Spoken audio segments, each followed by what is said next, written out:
Halo teman-teman, Assalamualaikum warahmatullahi wabarakatuh. Ham Swastu, Nama Budaya, Salam Kebajikan, Salam Sejahtera untuk kita semua. Pada kesempatan kali ini, kami mahasiswa Universitas Pamulang Fakultas Ekonomi akan menyampaikan materi yang berjudul Strategi Global. Sebelumnya kami ingin mengucapkan terima kasih kepada Ibu Iis Novianti, SPMM, selaku dosen mata kuliah Manajemen Strategi. Sebelum kami memulai presentasinya, izinkan kami memperkenalkan anggota dari kelompok kami ya. Yang pertama ada Asmedi, yang kedua Isnaini Nurfadila, yang ketiga Lutfiana, yang keempat Novianti Rahayu, dan yang kelima ada Safitri. Terima kasih. Materi yang akan kami sampaikan ini merupakan salah satu tugas kelompok mata kuliah manajemen strategi loh. Jadi buat teman-teman semua, jangan lupa subscribe channel ini, like dan share video ini, dan jika kalian ada pertanyaan silahkan tulis di kolom komentar ya. Baiklah, selanjutnya pengertian strategi global yang akan dijelaskan oleh rekan saya. Silahkan. Saya akan menjelaskan pengertian strategi global. Strategi global adalah strategi yang dilakukan oleh perusahaan untuk meningkatkan keunggulan bersaing dalam kondisi barang dan jasa bebas mengalir tanpa batas negara, mata uang yang berbeda, peraturan yang berbeda, kondisi ekonomi dan politik antar negara yang berbeda. Secara umum, ada 3 pandangan tentang strategi global ini. Yang pertama, strategi global adalah salah satu bentuk perusahaan multinasional atau multinational enterprise atau M&A. Strategi yang menjadi atau trades negara di seluruh dunia sebagai sebuah pasar global atau global marketplace. Strategi M&A yang lainnya pada umumnya dikenal dengan internasional atau export driven, multidomestik, dan transnasional. Akan tetapi, strategi ini tampaknya merupakan bentuk ideal yang tidak ada di antara M&A. Lalu, pandangan kedua, menjadikan atau trade strategi global sebagai manajemen strategi internasional. Jadi, manajemen internasional strategis lebih luas dari strategi global seperti yang didefinisikan oleh pandangan pertama. Dan yang terakhir, pandangan ketiga, mendefinisikan strategi global secara luas, yaitu strategi perusahaan di seluruh dunia, yang merupakan teori perusahaan mengenai cara sukses untuk bersaing. Definisi ini secara eksplisit meliputi strategi perusahaan internasional atau cross-border dan non-internasional atau domestik. Definisi ketiga menjadikan atau trade strategi global sebagai strategi perusahaan di seluruh dunia.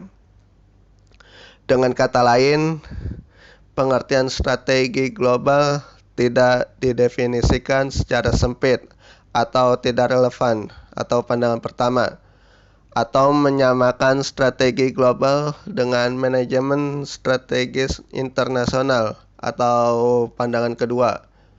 Meskipun benar bahwa definisi pertama secara eksplisit fokus pada aspek internasional. Definisi kedua terfokus tata kelola perusahaan dan CSR. Namun, secara keseluruhan, strategi global sebagai lapangan di persimpangan antara manajemen strategis dan bisnis internasional. Baik, selanjutnya saya akan menjelaskan tentang definisi strategi global. Seperti yang sudah dijelaskan sebelumnya, dalam bisnis global juga perlu dipahami lingkungan yang berkaitan dengan perbedaan politik, ekonomi, sosial, budaya, juga perdagangan dunia, dan kerangka investasi, serta sistem moneter global. Tujuan utama dari perusahaan adalah bagaimana perusahaan menciptakan laba yang optimal, yaitu dengan 2 cara. menambah nilai produk agar konsumen mau membayar lebih, dan melakukan kreasi nilai atau value creation agar dapat menurunkan biaya produksi. Yang pertama, peningkatan laba melalui ekspansi global. Untuk meningkatkan laba perusahaan domestik, salah satu caranya dengan melakukan pengembangan secara global. Dengan ini akan diperoleh pendapatan yang lebih besar melalui kemampuan khusus atau inti menyadari ekonomi lokasi, di mana mendorong terciptanya kreasi nilai atau value creation pada lokasi yang mungkin paling efisien. Dan terakhir, menyadari adanya kurva pengalaman yang lebih besar yang akan mengurangi biaya atau value creation. Yang kedua, tekanan-tekanan untuk mengurangi biaya dan local responsiveness. Dalam memasuki pasar global, ada dua tipe tekanan persaingan yang akan dihadapi, yaitu yang pertama, tekanan untuk pengurangan biaya. Tekanan ini dapat diatasi dengan cara melakukan produksi massal dan standarisasi produk pada lokasi yang tepat. Yang kedua, tekanan untuk tanggap akan lingkungan lokal. Tekanan lokal terjadi karena hal berikut: perbedaan selera konsumen dan pilihan, kemudian perbedaan infrastruktur dan praktek tradisional, kemudian perbedaan saluran distribusi, dan yang terakhir permintaan pemerintah lokal. Yang kedua, pemilihan strategi. Perusahaan memiliki 4 jenis strategi untuk bersaing di pasar global, yaitu yang pertama, strategi internasional atau international strategi. Strategi ini menawarkan bagaimana perusahaan menciptakan suatu nilai yang unggul dari pesaing dengan transfer keahlian dan produk yang bernilai kepada pasar asing, di mana di bidang ini merupakan kelemahan pesaing dan kompetensi inti ini tidak dimiliki oleh pesaing. Yang kedua, strategi multidomestik atau multidomestic strategi. Dalam strategi ini, perusahaan secara ekstensif melakukan kostumisasi terhadap produk dan strategi pemasarannya ke arah kondisi nasional yang berbeda, di mana value creation juga diciptakan pada kegiatan produksi, pemasaran, R&D, atau penelitian dan pengembangan di setiap negara yang akan dijadikan pasar global. Yang ketiga, strategi global. Strategi global memusatkan pada peningkatan laba, di mana lebih mengarahkan pada standarisasi kualitas produk secara global dan tidak melakukan penyesuaian terhadap kondisi lokal karena menggunakan strategi low cost sehingga mendapatkan laba yang maksimal. Yang keempat, strategi transnasional. Strategi ini mencoba menilai semua strategi yang ada untuk mendapatkan solusi untuk semua masalah, di mana perusahaan melakukan pengurangan biaya atas kondisi lokal dan juga transfer kompetisi inti serta tekanan lokal. Jadi strategi ini berusaha untuk mengurangi tekanan pengurangan biaya dan tekanan local responsiveness yang tinggi secara bersamaan dan juga melakukan diferensiasi. Masing-masing strategi mempunyai kelebihan dan kekurangan. Untuk itu, kita sebagai perusahaan harus bisa memilih strategi yang tepat untuk berbagai kondisi dengan pertimbangan tekanan pengurangan biaya dan tekanan local responsiveness yang dihadapi. Bismillahirrahmanirrahim. Oke, saya akan melanjutkan materi yang baru saja disampaikan oleh Kak Isna ini. Selanjutnya, jadi di strategi global ini ada aliansi strategi. Aliansi strategi itu sendiri adalah suatu komponen penting dalam sebuah strategi di mana berkenaan dengan persetujuan kooperasi atau persetujuan bersama antara pesaing potensial dengan pesaing yang telah ada. Dalam aliansi strategi ini terdapat berbagai keunggulan dan kelemahannya. Salah satu keunggulan dari aliansi strategi ini yaitu mudah memasuki pasar internasional dengan saling melengkapi dalam hal keahlian dan penurunan biayanya, serta resiko dalam memasarkan produk sendiri sangat mudah dalam penentuan standar teknologi industri internasional. Jadi ada 3 hal yang harus diperhatikan agar aliansi strategi ini berhasil. Yang pertama yaitu pemilihan partner, di mana harus jelas siapa yang akan kita ajak kerjasama, apakah partner tersebut dapat bekerja sama mencapai tujuan strategi ini, dan tujuan aliansinya serta tidak memanfaatkan aliansinya di masa mendatang. Dan sebagai perusahaan yang akan melakukan aliansi strategi, kita harus melakukan berbagai langkah seperti mencari informasi mengenai partner dan mengumpulkan data serta mencari tahu mengenai partner tersebut. Yang kedua yaitu struktur aliansi. di mana menentukan suatu struktur hingga terjadi keadilan dalam hal pembebanan resiko dan menghindari terjadinya pemanfaatan dari partner untuk kepentingannya sendiri.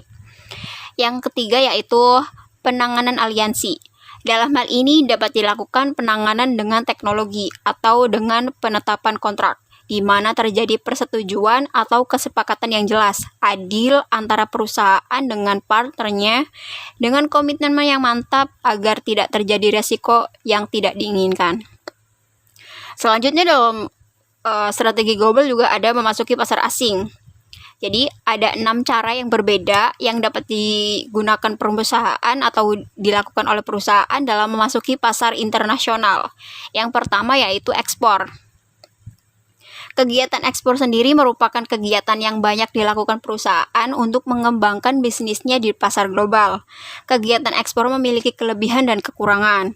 Kelebihannya sendiri adalah menghindari biaya substansi dan membantu perusahaan mencapai kurva pengalaman dan lokalisasi yang ekonomis, apalagi jika negara itu tersentralisasi, maka bisa memanfaatkan skala ekonomi dari volume penjualan global. Sedangkan kekurangannya sendiri adalah akan tidak menguntungkan di negara sendiri jika ternyata lebih ekonomis jika diproduksi di negara tujuan pasar global. Lalu biaya transportasi yang tinggi dan ancaman tarif membuat menjadi kurang ekonomis serta sangat beresiko. Yang kedua yaitu bisa melalui proyek turnkey. Dalam proyek turnkey, kontraktor tersetuju untuk menangani setiap detail proyek untuk klien asing, termasuk training para personil. Turnkey sendiri adalah proses teknologi untuk proses ekspor ke negara lain. Jadi, proyek ini adalah merupakan suatu proyek yang dalam prosesnya, yaitu ekspor ke negara lain. Kendalinya dipegang oleh klien asing, dalam hal ini perusahaan asingnya. Keuntungan dari proyek ini yang pertama yaitu perusahaan mendapatkan pembelian ekonomi dari aset pada saat investasi langsung. Sedangkan kelemahannya sendiri tidak ada keuntungan jangka panjang di negara asing tersebut. Terus terciptanya persaingan yang ketat, dan apabila pesaing bersumber dari teknologi, maka perusahaan lokal akan menjadi keunggulan bersaingnya pada pesaing potensial atau aktual. Yang ketiga bisa dengan cara lisensi. Lisensi adalah suatu perjanjian antara pemberi lisensi yang menghibahkan haknya dengan pembeli lisensi dalam beberapa waktu tertentu, di mana pemilik lisensi akan menerima pengembaliannya dalam bentuk royalti dari pembeli lisensi. Keuntungan dari lisensi sendiri yaitu biaya dan resiko yang dihasilkan rendah, dan terus merupakan kesempatan yang menarik bagi perusahaan yang memiliki dana terbatas dan ingin melakukan operasional di negara asing. Kemudian mempermudah perusahaan yang ingin masuk pasar asing melalui investasi. Sedangkan kelemahan dari lisensi ini tidak adanya hak bagi perusahaan dalam mengendalikan atau melakukan kontrol terhadap manufaktur, pemasaran, strategi, dan pemanfaatan lokasi untuk tujuan ekonomis. Terus sulit dalam hal bersaing untuk memerlukan koordinasi dan strategi. Dan yang terakhir, kemungkinan kehilangan technological know-how yang merupakan keunggulan bersaing bagi perusahaan asal. Namun, ada solusi untuk mengatasi kelemahan tersebut, yaitu melalui cross-licensing agreement. Merupakan cara yang umum digunakan industri-industri teknologi di mana ada perjanjian atau kesepakatan bahwa perusahaan bisa melisensi beberapa kepemilikannya yang intangible dan memberikan pengetahuan teknologinya kepada perusahaan asal. Yang keempat yaitu bisa melalui waralaba atau franchising. Waralaba sendiri merupakan bentuk lisensi. Waralaba menjual tidak hanya properti yang intangible, tapi juga sesuatu hal yang disetujui dengan aturan yang ketat sesuai tata cara melakukan bisnis, di mana franchisor memberi bantuan kepada franchisee dalam menjalankan bisnisnya dengan imbalan, yaitu royalti sejumlah persentase tertentu dari hasil bisnis franchisee itu sendiri. Biasanya waralaba terdapat pada perusahaan jasa. Keunggulan dari waralaba ini sendiri yaitu biaya dan resiko yang rendah, mudah masuk pasar asing, dan mempercepat dalam mendapatkan keuntungan. Sedangkan kelemahannya yaitu masalah dalam pengendalian kualitasnya. Yang kelima, bisa melalui joint venture dengan perusahaan setempat. Joint venture sendiri merupakan suatu bentuk kerjasama antara dua perusahaan atau lebih menjadi satu perusahaan, atau bisa dikatakan dua perusahaan ini akan bergabung. Keberadaan suatu perusahaan yang dimiliki oleh dua atau lebih perusahaan. Keunggulan dari joint venture sendiri yaitu mendapatkan manfaat dari pengetahuan partner lokal, kemudian dapat berbagi biaya dan resiko dengan partner lokal, dan yang terakhir merupakan cara untuk memasuki pasar asing. Dan kelemahan dari joint venture ini sendiri yaitu resiko dalam hal memberikan teknologinya kepada partner lokal, terus tidak ada pengendalian yang ketat, dan kepemilikan tidak mengarah pada konflik dan perang pengendalian antar perusahaan. Itu saja yang dapat saya sampaikan. Terima kasih. Dan selanjutnya akan disampaikan oleh Kak Novianti Rahayu. Selanjutnya, hal-hal lain yang terdapat pada strategi global. 1. Pemasaran global. Pemasaran global menitikberatkan pada strategi pemasaran bisnis internasional, yaitu bagaimana perusahaan menentukan kapan produk terstandarisasi dan kapan tidak terstandarisasi. Dalam pemasaran global juga harus memperhatikan bauran pemasaran dengan selalu memandang cita rasa dan preferensi konsumen yang konsisten di berbagai negara. Yang kedua, manajemen operasional global. Perbaikan dalam pengendalian kualitas akan mengurangi biaya melalui 3 cara. Pertama, meningkatkan produktivitas akibat peniadaan, pemborosan, dan pengurangan cacat. Kedua, meningkatkan kualitas produk, artinya mengurangi biaya cacat dan scrap. Ketiga, menurunkan jaminan dan biaya perbaikan atau pengerjaan ulang untuk kualitas produk yang lebih baik. Dalam manajemen operasional, berarti semua pihak atau semua bidang yang terintegrasi dalam perusahaan ikut secara bersamaan menjalankan tugas atau cara-cara di atas dengan baik dan benar agar tujuan perusahaan yaitu mendapatkan peningkatan laba akan tercapai. Selanjutnya yang ketiga, sumber daya manusia global. Yaitu bidang ini akan membahas mengenai bagaimana perusahaan mengatur struktur organisasinya, yaitu bagian sumber daya manusia secara efektif. Di antaranya yaitu staffing, evaluasi kinerja, pengembangan manajemen, kompensasi dan hubungan antar tenaga kerja, karena dengan perusahaan memperhatikan karyawan, baik itu yang ada di domestik maupun pekerja yang ada di negara di mana perusahaan melakukan perdagangan atau masuk ke pasar internasional, maka akan membantu perusahaan dalam mencapai tujuannya.